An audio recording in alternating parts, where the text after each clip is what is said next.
Would you care to enlighten them about Tales of Christmas on the expedition? Good evening, dear. That sounds like a wonderful idea. Please call the children to join us.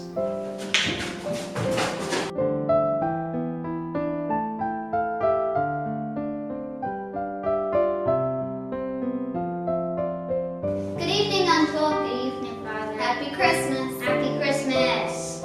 Happy Christmas to you!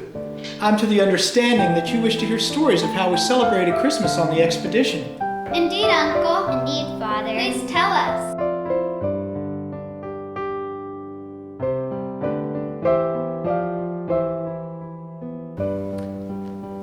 In the early spring of 1804, we had departed St. Louis.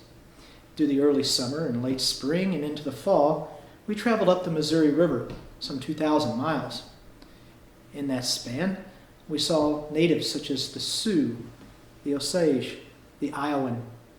We had made our way to the Mandan and Hiotsa villages on the upper Missouri. There we decided to take our winter quarters and build a fort where we would stay throughout the winter. We decided to name the fort Fort Mandan. In the weeks leading up to Christmas, the men were hard at work building the cabins where we would stay and the pickets for the fort. We had gathered food for our winter stay and made conversation and counsel with the natives. There we met our two interpreters, Toussaint Charbonneau, a French-Canadian fur trader, and his wife, Sacagawea, who was pregnant with child, her first. Right before Christmas, Christmas Eve, the men had finished the Fort Mandan, and we raised our flag and took our places for our winter. Lewis gathered up the food that we had, consisting of fish, some meat, potatoes, turnips, apples, that the villagers had collected, and distributed them to the sergeants for the mess the next morning for a Christmas meal. He also distributed bits of tobacco for the men who smoked, and for the men who didn't, they got a silk handkerchief. We also distributed a taffy out of our stores. We asked the natives not to join us the next day, and Toussaint explained to his wife and the natives that it was a way that we celebrated Christmas, a celebration for us. The natives weren't part of us on Christmas Day. The men woke me to a shot from their musket and a cheer. We celebrated joyfully with song and dance. Crusat played the fiddle, and the men sang and danced and ate throughout the day. That night, all was at peace. The next spring, we sent a return party to Washington with the specimens and notes and maps that we had worked so hard on throughout the previous year. We sent them to Washington, to Jefferson. The party going to the Pacific started going westward. We bid farewell to the Mandans and Hidatsas, and we started our journey across the mountains, across the Continental Divide, through the Columbia and the Snake Rivers. And in the fall of 1806, we made it to the Pacific. There we decided to, again, take our winter quarters. We knew it would not be possible to return that year. The men got to work and started building Fort Clatsop, named after the tribe that we had settled with there. They had started to work gathering food, and started trading with the natives that were there as well.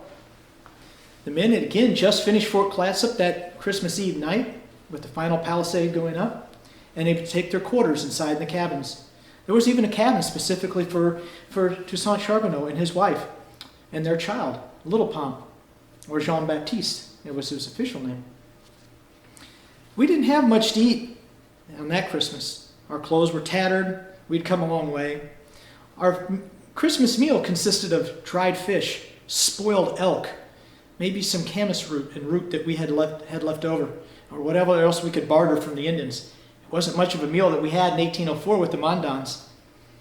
The next morning, I was awakened with a salute, a song, and a shout. The men fired their muskets and took to song, singing songs such as Hark the Herald Angels Sings, Joy to the World, and O Come All Ye Faithful. That day, Sacagawea and Toussaint stood back, and she observed and watched what we did. Lewis gave me a pair of moccasins, a pair of silk stockings, and a shirt, and some trousers. Sacagawea, thinking that it was very plain, gave me 7 white weasel tails. I got a basket from one of the sergeants, and the men who smoked got a twist of tobacco, and the ones who didn't got a silk handkerchief from Lewis. That evening was quiet and peaceful. It rained all night long. It was very cold. And we settled in for an evening of peace, along with song and fiddle playing by Crusade. That following spring, we packed up our belongings and headed home for St. Louis. Is there anything that you would like to ask of me of how we celebrated Christmas? Yes, Uncle. Was the Kagawaya there? She was present. She was present at both Christmases. In 1804, she was pregnant with a child, and she attended, and she was there, and she observed, not understanding exactly what the holiday was about, and her husband explained it to her. The following Christmas, she was also present. While she didn't partake in the song and dance, she exchanged gifts. She gave me 7 white weasel tails to compliment my new shirt that Louis had given me. What did you eat for Christmas dinner? Well, in 1804, Christmas dinner, we had a blessing of food to eat. We had fresh meat, such as elk, buffalo. We had fresh vegetables and corn and turnip and apples. But at Fort Clatsop in 1805, we didn't have as much. We had spoiled elk meat, dried spoiled fish, maybe some roots. There wasn't much left to eat, and we had what we had. Yes, Uncle. Aunt Fanny gave me this doll last Christmas. Did the men on the expedition give any gifts?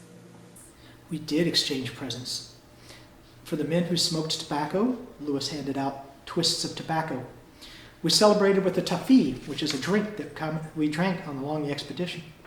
For the men who did not smoke, we gave them silk handkerchiefs. Louis gave me a pair of moccasins and some socks and a shirt. I had 7 weasel tails that I had from Sacagawea.